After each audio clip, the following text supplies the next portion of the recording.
Nah, oleh ayah tiri, apa yang harus dilakukan oleh si korban ini? udah bener sih karena udah melaporkan kan gitu ya, nanti akan ada melaporkan kan, ada berbagai macam visum gitu ya. Mungkin ada yang bilang wah kalau misalnya ini visumnya harus terbukti dong gitu ya, kan tidak seperti perkosaan. Salah satu buktinya juga kan kita bisa lihat dari kesaksian dari si ini ya si korban, dan nanti kan juga ada psikotes dan segala macam yang biasanya juga akan dilakukan kalau dia melaporkan pada LPSK. Kan juga ada tuh ada serentetan interview dan apa segala macam yang untuk melindungi dari si anak ini gitu kan dari kejadian ini. Jadi menurut saya udah paling benar speak up gitu ya, laporkan gitu. Kalau misalnya itu jangan terlalu banyak ini itu deh ke media kalau misalnya nggak sanggup. Sorry ya, bukan kenapa-napa sih, kadang-kadang kalau misalnya ini ke media tuh jadi blow up, terus dia malah jadi bingung sendiri sama faktanya. Kalau buat saya sih mungkin puasa media dulu deh gitu, sampai bener-bener ini sudah ada proses gini. Kalau enggak kadang-kadang uh, kadang teman-teman media tuh juga suka nyecer gitu kalau nanya ya. Terus orang kalau lagi dalam keadaan stres ditanyain kayak gitu kan jadi suka aduh jangan-jangan aku nih yang lebih, jadi kayak gini daripada membuat dia mempertanyakan berkali-kali. Iya mungkin representatifnya aja deh gitu kan, pasti punya lawyer dong gitu. Gimana kalau lawyernya aja ngomong jangan jangan si korban dulu gitu menurut saya. Tapi butuh berapa lama untuk si korban ini menghilangkan rasa traumatik itu sendiri? Wah kalau rasa traumatik mah seumur hidup mas, Seumur hidup nggak seumur akan hilang. hidup nggak akan hilang. Jadi kita taunya dari mana kalau sebuah trauma itu kita sudah bisa move on dari trauma. Trauma itu akan ke-trigger ya, akan terpicu seumur hidup gitu ya. Apa aja hal-hal kecil yang berhubungan dengan kejadian ini bisa jadi akan men-trigger si anak. Nah yang paling penting adalah ketika ke-trigger kita tuh akan berasa kayak flashback. Nah kalau flashback itu rasanya kayak kejadiannya udah 5 tahun lalu, tapi berasanya kayak baru kejadian kemarin. Nah gitu, itu berarti kan feelingnya belum terintegrasi. Tapi ketika feelingnya sudah terintegrasi, atau artinya dia sudah sembuh ya dari traumanya, itu adalah dia akan ke-trigger terus. Tapi ketika dia ke-trigger, dia bisa tahu bahwa oh ya ini sudah terjadi di masa lalu. This has happened in the past. Gitu, bukan flashback lagi. Kalau flashback lagi kan kayak baru kejadian kemarin padahal 5 tahun lalu. Nah kalau dia sudah ke-trigger dan dia bisa, iya saya udah bisa tenang, saya udah bisa berdamai dengan ini. Saya ketika ke-trigger dia tahu bahwa oh ya ini ada kejadian di masa lampau, ini 5 tahun lalu dan ini tidak akan mengganggu saya sekarang, kayak gitu. Tapi melihat di sisi lain, ibunya sendiri Pinkan Mambo kan penuh kontroversi. Mm-mm. Itu melihat sosok Pinkan Mambo yang penuh kontroversi, apakah ada kelainan dalam psikologisnya atau gangguan lainnya? Nah, seperti juga saya sering menyarankan orang untuk tidak asal buka Google lalu mendiagnosa diri sendiri gitu ya. Kalau misalnya memang kemungkinan ada problem psikologis gitu dengan Pinkan Mambo, saya tidak bisa melihatnya secara face validity. Artinya saya tidak bisa melihat oh kelakuannya kayak gini nih pasti gila nih pasti begini, nggak bisa mendiagnosa seperti itu. Mungkin ada beberapa hal yang dipertanyakan, oh kok sikapnya begini, ini rasanya seperti tidak biasa dan sebagainya. Di dunia yang penuh media dan televisi dan platform yang untuk membuat orang itu bisa tampil untuk bisa apa ya menjadi bintang, agak susah ya. Kadang-kadang ada orang melakukan itu demi konten, ada orang melakukan itu demi menarik perhatian, padahal aslinya nggak seperti itu. Itu yang saya susah gitu untuk mendeteksi. Tapi kalau memang dengan penampilan yang kontroversial itu hanya untuk panggung, kan kita juga nggak bisa semata-mata bilang punya gangguan gitu ya. Kalau memang dia misalnya terganggu dan ini mempengaruhi judgementnya dia membela atau tidak membela anaknya yang terduga mengalami pelecehan seksual, iya mungkin bisa ini ya bisa dilakukan pemeriksaan nantinya gitu oleh pihak kepolisian, apalagi kalau ada yang terlapor gitu kan ya. Kan biasanya nanti kan akan ada pengumpulan data dan sebagainya, dan itu biasanya baru bisa diberitahu gitu kan. Apalagi saya bukan psikolog yang meriksa, yang mana saya bisa tahu dia itu mengalami gangguan kejiwaan atau bukan. Tapi Gitu jika mas. nih walaupun Mbak Zoya tidak Pinkan bukan pasien yang Mbak Zoya, tapi melihat kalau punya pasien yang seperti itu gitu, punya karakter seperti itu, apakah itu ada gangguan kejiwaan juga kan?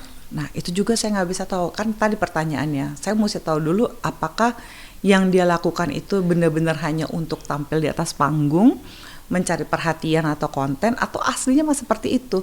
Karena ada banyak sekali mas orang yang di atas panggungnya astaga saya sampai speechless gitu ya misalnya gitu, karena out of ordinary lah gitu, hal-hal yang menurut saya pribadi itu tidak biasa gitu di atas panggung, kayak apa harus segini amat ya.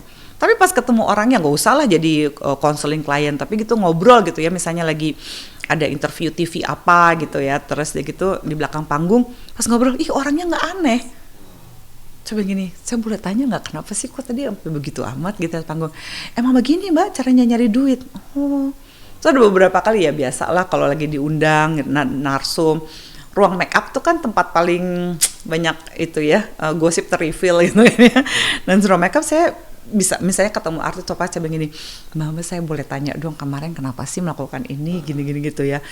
Biasa lah mbak, kalau nggak gini kapan cari duitnya? Oh gitu, ya udah gitu. Jadi itu yang membuat saya jadi susah bisa tahu bahwa apa yang ditampilkan di platform sosial media, di TV, di mana-mana gitu ya, di publik, itu tidak semata-mata bisa menggambarkan aslinya si individu ini gitu ya. Jadi ya saya tetap nggak tahu ya mas gimana mendiagnosanya.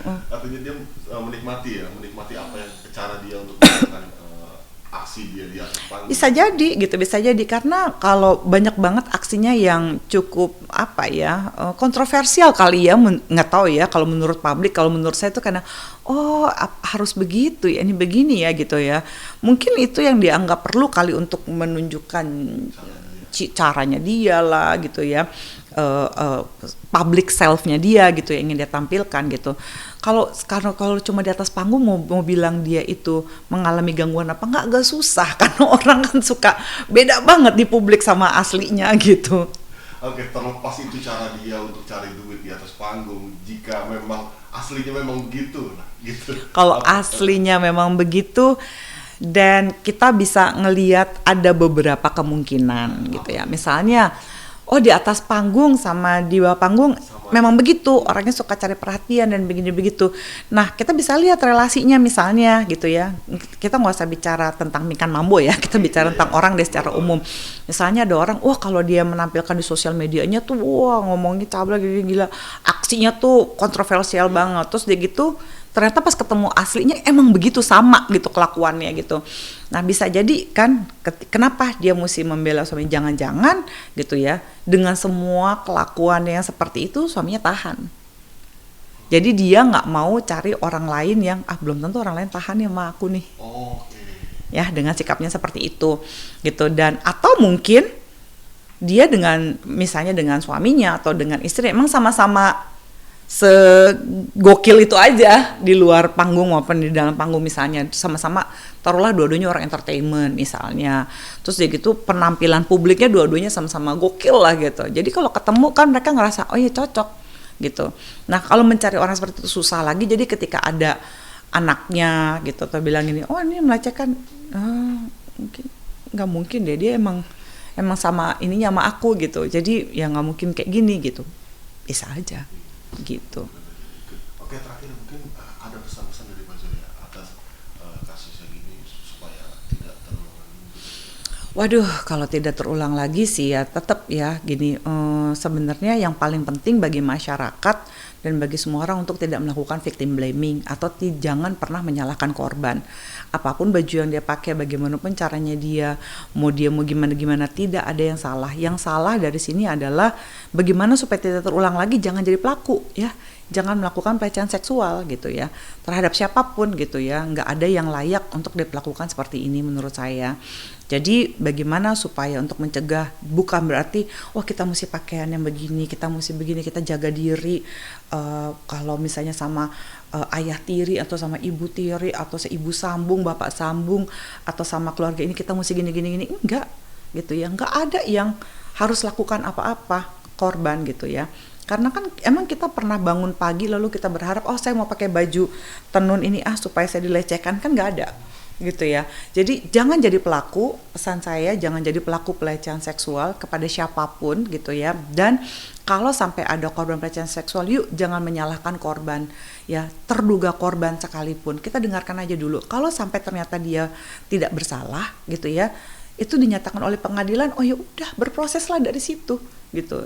Kalau buat saya sih tugas saya sebagai psikolog adalah oke, kita mencikapi dia, kita berproses, kita dengarkan dulu dia, kita cari tahu gitu ya, kita bantu apa yang terjadi gitu, bagaimana untuk melakukan pemulihan terhadap dia gitu. Kalau setelah itu ternyata dia tidak bersalah, oh ya udah, iya kan, nggak usah merasa kayak wah lo ketipu nih, bohong kali ini anaknya nih, drama kali ini, nggak gitu dong gitu kan. Ya kita mesti cerita, oh berarti ya udah gitu, proses hukumnya sudah menyatakan demikian. Tapi kadang-kadang berapa banyak sih proses hukum yang dinyatakan oh ternyata ini apa namanya ternyata tidak terjadi pelecehan seksual atau perkosaan atau apalah gitu. Kadang-kadang kan karena apa? Karena susah ngumpulin fakta. Orangnya aja kalau mau cerita, apalagi kejadian masih anak-anak ya gitu. Orang dewasa aja banyak yang susah, apalagi anak-anak. Dia mau, kenapa? Kalau dia mau cerita semuanya, dia kan mesti flashback ya, ngeluarin kembali unek-unek itu, kejadian-kejadian yang gak enak itu berat loh gitu. Jadi banyak dalam prosesnya mereka tuh mundur, udah deh, jadi seolah-olah oh gak terjadi, padahal kan bukan berarti gak terjadi kan. Dibilang sama proses pengadilan atau kepolisian aja bilang oh enggak, ternyata ini salah, faktanya gak kayak gini, belum tentu gak benar-benar terjadi loh gitu. Kadang-kadang emang kurang fakta. Tapi benar emang ada 1-2 juga yang sebenarnya si pelakunya itu sebenarnya bukan pelaku gitu ya, tapi benar-benar dijebak gitu misalnya, atau si terduga korban ternyata mengalami gangguan jiwa gitu. Itu kan juga bisa terjadi gitu. Jadi proses aja dulu, cuma percaya dulu ya sama korban, dengerin dulu gitu.